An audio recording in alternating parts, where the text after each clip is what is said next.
स्वागत करता हूँ फ्रेंड्स।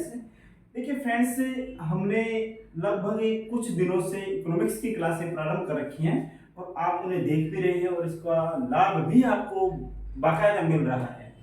अब हम ये देख रहे हैं कि जो वर्तमान ट्रेंड चल रहा है उस ट्रेंड में ये देखने को मिल रहा है कि हर जो एग्जाम है, भले वो राजस्थान लेवल की हो या इंडियन लेवल की हो, उस एग्जाम में इकोनॉमिक्स का काफी अच्छा खासा सिलेबस पोर्शन हमें देखने को मिल रहा है। हमने देखा कि अभी राजस्थान में जो संगणक की भर्ती परीक्षा निकलने वाली है उसमें, और साथ में अभी लेटेस्ट में जो राजस्थान में भर्ती निकाली गई है TRA तथा जो हम कह सकते हैं जूनियर अकाउंटेंट भर्ती है, उसमें भी इकोनॉमिक्स का बहुत अच्छा पोर्शन आपको देखने को मिला है। और हम ये कह सकते हैं कि इकोनॉमिक्स में आज हम वो टॉपिक पढ़ने वाले हैं जो जितने भी प्रतियोगी परीक्षाएं हैं उसमें वो टॉपिक आपको 100% देखने को मिलता है और यहां से प्रश्न भी बहुत अधिक आते हैं। ठीक है, तो आज उसी टॉपिक का हम विस्तार रूप से अध्ययन करेंगे। वो टॉपिक क्या है, जैसा कि आप बोर्ड पे देख पा रहे हैं, वो टॉपिक है राष्ट्रीय आय। राष्ट्रीय आय, देखिए फ्रेंड्स, मैं ये कह सकता हूं कि ये बहुत इजी टॉपिक है और इकोनॉमिक्स का हर टॉपिक अपने आप में इजी है। अगर इसे आप कॉन्सेप्ट रूप में समझ लेते हैं, बहुत बढ़िया से अगर आप इसे समझ लेते हैं, तो इकोनॉमिक्स का हर टॉपिक अपने आप में सरल है और एक बार समझने के बाद इसे भूलते कभी नहीं है, ऐसा सब्जेक्ट है ये। तो रेगुलर हम हमारे सिलेबस को कंप्लीट करने की तरफ बढ़ते हैं। देखिएगा बोर्ड पे आज का जो टॉपिक है दैट इज नेशनल इनकम, राष्ट्रीय आय। ठीक है, इसे आप नेशनल हम कह सकते हैं, प्रोडक्शन भी कह सकते हैं, नेशनल प्रोडक्ट भी कह सकते हैं, राष्ट्रीय उत्पाद भी कह सकते हैं। It is equal national income and हम कह सकते हैं नेशनल प्रोडक्ट, दोनों एक ही बात है, दोनों एक ही चीज है। तो हम इसको पढ़ते हैं। देखिएगा, राष्ट्रीय आय एक सिंपल लैंग्वेज में कहूंगा आपको। देखिए, आप अगर कहीं कार्य करते हैं, काम अगर आप करते हैं और उससे जो आप पैसा प्राप्त करते हैं, अगर हम एक व्यक्ति की बात करें, एक व्यक्ति अगर कहीं कार्य कर रहा है और उसके कारण उसे जो इनकम प्राप्त हो रही है वह उसकी व्यक्तिगत आय कहलाती है। व्यक्तिगत आय कहलाती है। ठीक है, व्यक्तिगत आय यानी एक व्यक्ति की आय, अगर वह कार्य कर रहा है और कार्य करने के बाद में उस व्यक्ति को वर्ष में जो पैसा प्राप्त हो रहा है वह उसकी व्यक्तिगत आय है। ठीक है, अगर हम मान लीजिए देश में कितने व्यक्ति हैं, 100 करोड़ व्यक्ति हैं। हमारे देश की बात करें, नॉर्मल हमने एक उदाहरण लिया है, 100 करोड़ का, जनसंख्या ज्यादा हो चुकी है। हम एक उदाहरण लेने की, देश में 100 करोड़ व्यक्ति हैं और अगर इन 100 करोड़ व्यक्तियों की टोटल आय की बात करें तो हम ये कह सकते हैं कि ये पूरे के पूरे देश की आय हो गई और यही क्या है, नेशनल इनकम है। ओके, ठीक है, बोर्ड पे ध्यान दीजिएगा। राष्ट्रीय आय, नेशनल इनकम। देखो, नेशनल इनकम का जो विचार है, नेशनल इनकम का जो विचार है, नेशनल इनकम का विचार जो देने वाले व्यक्ति हैं वो कौन है, एडम स्मिथ हैं। देखिए, ये एडम स्मिथ इकोनॉमिक्स में हम कहें एक महत्वपूर्ण अर्थशास्त्री के रूप में जाने जाते हैं। यही एडम स्मिथ इकोनॉमिक्स के पिता कहे जाते हैं, द फादर ऑफ इकोनॉमी कहे जाते हैं एडम स्मिथ। और इन्हीं एडम स्मिथ के द्वारा सर्वप्रथम जो है वो राष्ट्रीय आय का विचार दिया गया। नेशनल इनकम के विचार के प्रतिपादक कौन है, एडम स्मिथ हैं। एडम स्मिथ हैं, हम इन्हें द फादर ऑफ इकोनॉमी के नाम से भी जानते हैं। ठीक है, देखिए, एक ईयर था 1776 में, यहां लिख देता हूं 1776 यानी 1776। 1776 में एडम स्मिथ की एक पुस्तक प्रकाशित हुई थी, the wealth of nation. The wealth है WELTH, the wealth of nation, the wealth of nation. देखिए, बहुत महत्वपूर्ण पुस्तक थी ये और अर्थशास्त्र के हम कहें जनक के द्वारा प्रकाशित पुस्तक थी, द वेल्थ ऑफ नेशन। इस वेल्थ ऑफ नेशन पुस्तक में जो 1776 में प्रकाशित हुई थी उसमें एडम स्मिथ द्वारा नेशनल इनकम का विचार दिया गया था। तो क्वेश्चन बनता है यहाँ पे कि नेशनल इनकम के विचार के प्रतिपादक कौन है, that is Adam Smith. Okay, ठीक है, हम थोड़ा आगे की तरफ बढ़ते हैं। देखिए, अब हम ये कहते हैं कि इस विचार को देने वाले तो कौन थे, एडम स्मिथ, परंतु विचार देने से ही कुछ नहीं होता है, विचार का विकास भी होना चाहिए। तो हम ये कह सकते हैं कि जो नेशनल इनकम है NI, इस नेशनल इनकम के विचार के विकासकर्ता कौन थे, प्रोफेसर JM केन्स थे। JM Keynes. देखिए जे एम केन्स, अब अलग अलग बुक्स में इनका नाम थोड़ा अलग अलग मिल सकता है आपको। कई बुक्स में आपको जे एम किन्स मिलेगा, जॉन मेनार्ड केन्स, लेकिन बात वही है, जे एम किन्स मिले, जे एम केन्स मिले, बात एक ही होती है, ठीक है। तो इस विचार के विकासकर्ता यानी जो राष्ट्रीय आय है इसका डेवलपर कौन थे, विकासकर्ता कौन थे, हम ये कह सकते हैं इसके विकासकर्ता थे जॉन मेनार्ड केन्स। देखिए किन्स की एक पुस्तक थी the general theory of employment interest and money, ठीक है, हम ये कह सकते हैं इंटरेस्ट एंड मनी। तो उस पुस्तक में जो जे एम केन्स है उन्होंने किसका विकास किया, राष्ट्रीय आय के विचार का विकास किया था। ओके, ये तो रही एक नॉर्मल जानकारी राष्ट्रीय आय के बारे में। अब यहां मैं एक चीज कहूंगा आपको, इसकी डेफिनेशन को आप थोड़ा स्पष्ट पढ़ें, थोड़ा गौर से डेफिनेशन को पढ़िएगा। यहां अगर आपके दिमाग में डेफिनेशन क्लियर हो जाती है तो इस राष्ट्रीय इनकम का हम कह सकते हैं जो राष्ट्रीय आय है उसका 40% मैटर आपके दिमाग में क्लियर हो जाता है। तो डेफिनेशन को थोड़ा ढंग से पढ़ना है, थोड़ा समझ के पढ़ना है, गौर कीजिएगा, मैं इसकी डेफिनेशन को पढ़ने वाला हूं, ठीक है।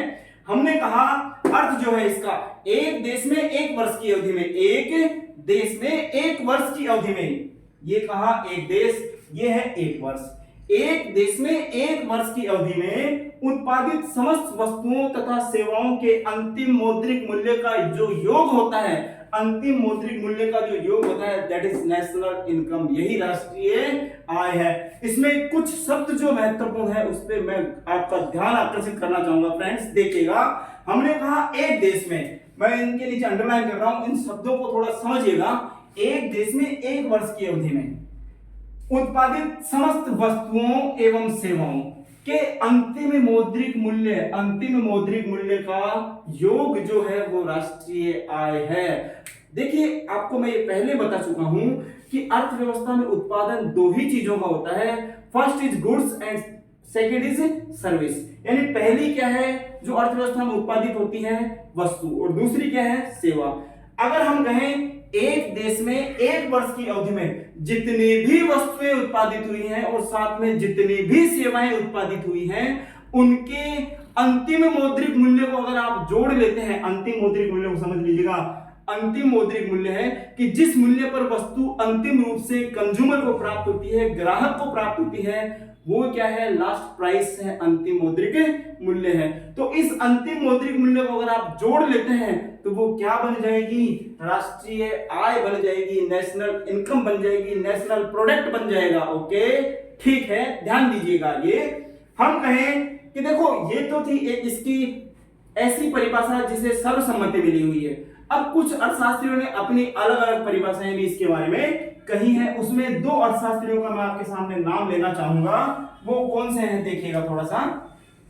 यहां आपको दो अर्थशास्त्री दिख रहे हैं, first is Marshall, professor Marshall, और सेकंड इज प्रोफेसर पिगू, ठीक है। ये दोनों अर्थशास्त्री राष्ट्रीय आय की परिभाषा देने वाले महत्वपूर्ण अर्थशास्त्रियों में माने जाते हैं। तो मार्शल ने क्या कहा सुनिएगा, मार्शल ने यह कहा कि किसी देश का श्रम तथा पूंजी, किसी देश का श्रम, देखिए लेबर, श्रम, ओके, यानी लेबर, और पूंजी यानी कैपिटल। मार्शल ने कहा किसी देश का श्रम तथा पूंजी उसके प्राकृतिक साधनों का प्रयोग करके, प्राकृतिक संसाधनों का प्रयोग करके जितना उत्पादन करता है एक वर्ष में, वही क्या है, नेशनल इनकम है, वही नेशनल इनकम है। मार्शल ने ये कहा, सुनेगा, इसकी डेफिनेशन पूछी जाती है कि ऐसा कहने वाले कौन थे राष्ट्रीय आय के विषय में, कि एक देश के श्रम तथा पूंजी उसके प्राकृतिक संसाधनों, अभी बताऊंगा आपको प्राकृतिक संसाधन क्या होते हैं, प्राकृतिक संसाधन का प्रयोग करके जितनी वस्तुओं का उत्पादन एक वर्ष में कर पाते हैं, वही क्या है, नेशनल इनकम है, नेशनल इनकम है। ये कहने वाले कौन थे, प्रोफेसर मार्शल। क्लियर हो रहा है। तो यहाँ डेफिनेशन, अगर आप में डेफिनेशन आपके सामने आती है और उसमें श्रम और पूंजी का कहीं भी उल्लेख होता है तो आंख बंद कीजिए और किसको, मार्शल की परिभाषा को पहचान लीजिए, ठीक है। अगर हम बात करें पिगू की, तो देखिए पिगू ने ये कहा कि जो राष्ट्रीय आय है वो हम ये कहें समाज की आय का वह भाग है, या समाज की आय का वह भाग है जिसे मुद्रा के रूप में मापा जा सकता है। तो पिगू ने कहा कि राष्ट्रीय आय को किस रूप में, मुद्रा के रूप में मापा जा सकता है। पीगू ने कहा कि सामाजिक या सामुदायिक आय का वह भाग जिसे मुद्रा के रूप में मापा जा सकता है वह क्या है, राष्ट्रीय आय है। तो ये बात कहने वाले कौन थे कि राष्ट्रीय आय को मुद्रा के रूप में मापा जा सकता है, ये थे पीगू, प्रोफेसर पीगू। ओके, ठीक है। तो ये दोनों अर्थशास्त्री अपने आप में महत्वपूर्ण इकोनॉमिस्ट हैं जिन्होंने राष्ट्रीय आय की परिभाषा दी है और बार बार इनकी परिभाषाएं पूछी भी जाती है। ठीक है, आगे चलते हैं, देखिएगा। अब यहां परिभाषा पे मैंने कहा था कि आप परिभाषा को अगर पढ़ लेते हैं तो आपका 40% मैटर अपने आप क्लियर हो जाता है राष्ट्रीय आय का। और देखिए फ्रेंड्स, ये एक नॉर्मल चीज हो गई है कि राष्ट्रीय आय का जो टॉपिक है वह इकोनॉमिक्स में सबसे महत्वपूर्ण टॉपिक में माना जाता है। क्लियर क्यों माना जाता है? आप किसी भी एग्जाम को उठा के देख लीजिएगा जिसके सिलेबस में अगर इकोनॉमिक्स को सम्मिलित किया गया है, शामिल किया गया है, तो वहां से आपको नेशनल इनकम से कोई ना कोई प्रश्न देखने को मिल ही जाएगा। या तो मैं कहूं आपको इसके जो कॉन्सेप्ट होते हैं जैसे जीएनपी, जीडीपी, वहां से क्वेश्चन देखने को मिलेगा, या हो सकता है आपको इसकी जो मेजरमेंट टेक्निक्स हैं उसमें से प्रश्न देखने को मिलेगा, या हम कहें आपको किसी और अन्य अवधारणा को भारत की राष्ट्रीय आय को लेकर क्वेश्चन देखने को मिल जाएगा। तो ये अपने आप में एक महत्वपूर्ण टॉपिक है, लेकिन समझते हैं तो बहुत इजी है, जैसा कि आप समझ रहे हैं। देखिएगा, हमने परिभाषा को समझा और काफी सवाल ऑटोमेटिक हल हो जाएंगे। अब यहां देखिएगा, ये कुछ मैंने टॉपिक्स लिख रखे हैं, जैसे गणना। यहां परिभाषा में आपको इसकी गणना नजर आएगी। गणना का मतलब होता है मेजरमेंट, कि राष्ट्रीय आय के मेजरमेंट के लिए जो बेस लिया जाता है, हम कह सकते हैं जो आधार लेते हैं, जो बेस लेते हैं, वो क्या होता है। आप यहां देखिएगा, हमने कहा एक देश में एक वर्ष की अवधि में, तो राष्ट्रीय आय गणना के लिए जो आधार होता है, जो बेस होता है, वो क्या होता है, एक वर्ष। यानी राष्ट्रीय आय की जो गणना होती है वो वार्षिक आधार पे की जाती है, वार्षिक आधार पे, एनुअल बेस पे राष्ट्रीय आय की गणना की जाती है। राष्ट्रीय आय की गणना किस आधार पे, वार्षिक आधार पे की जाती है, वार्षिक आधार पर।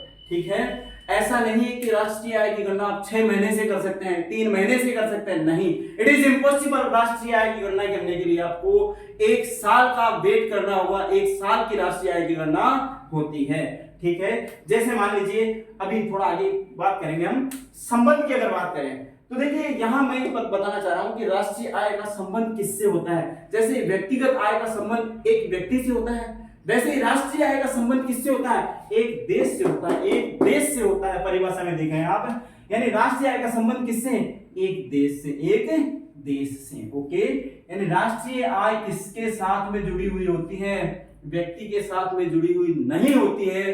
राष्ट्रीय आय जुड़ी हुई होती है एक नेशन के साथ में, एक देश के साथ में। ठीक है, आगे हम बात करते हैं कि राष्ट्रीय आय में किसे शामिल करते हैं और किसे नहीं करते। इसका एक सिंपल फंडा मैं आपको बताता हूं कि राष्ट्रीय आय में सिर्फ और सिर्फ उस गतिविधि, उस क्रिया को शामिल करेंगे जिसका संबंध वर्तमान वर्ष से होता है। समझिएगा, वर्तमान वर्ष की क्रियाओं को, वर्तमान वर्ष की क्रियाओं को, और यहां क्रियाओं पे थोड़ा फोकस कीजिएगा, क्रियाओं को। ये क्रियाएं ऐसी सामाजिक क्रियाएं नहीं, यस इट इज आर्थिक क्रियाएं, आर्थिक क्रियाएं, आर्थिक क्रियाएं। अब आर्थिक क्रियाएं आप सभी जानते हैं कि ऐसी क्रियाएं जिनके बदले, ऐसे कार्य जिनके बदले इनकम प्राप्त होती हो, पैसा प्राप्त होता हो, वही कौन सी क्रिया कहलाएगी, आर्थिक क्रिया कहलाती है। तो राष्ट्रीय आय में किसे शामिल किया जाएगा, वर्तमान वर्ष की आर्थिक क्रियाओं को शामिल किया जाएगा। ऐसी क्रियाएं जो जिनके बदले पैसा मिलता हो, या जो पैसे के बदले की गई हो, रुपए के बदले की गई हो, वो सभी क्रियाएं आर्थिक क्रियाएं होती हैं। ठीक है, और उन्हीं आर्थिक क्रियाओं को शामिल किया जाता है राष्ट्रीय आय में, नेशनल इनकम में, नेशनल प्रोडक्ट में। हम यहाँ राष्ट्रीय आय को नेशनल प्रोडक्ट भी कह सकते हैं। इट इज इक्वल, राष्ट्रीय आय और राष्ट्रीय प्रोडक्ट दोनों इक्वल होते हैं, इनमें कोई डिफरेंस नहीं होता है। ठीक है, सिर्फ शब्दों का डिफरेंस है, बाकी कोई डिफरेंस नहीं है। तो हमने कहा, जैसे मान लीजिए मैं कहूं कि 2022 में भी उत्पादन हुआ, वस्तुएं भी उत्पादित की गई और सेवाएं भी उत्पादित की गई।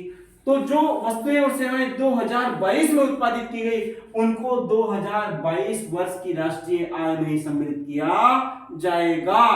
और जो वस्तुएं और सेवाएं 2023 में उत्पादित हो रही हैं, उन्हें 2023 की राष्ट्रीय आय में ही सम्मिलित किया जाएगा। देखिए फ्रेंड्स, ये थी एक बेसिक जानकारी जो आपके लिए बहुत जरूरी थी।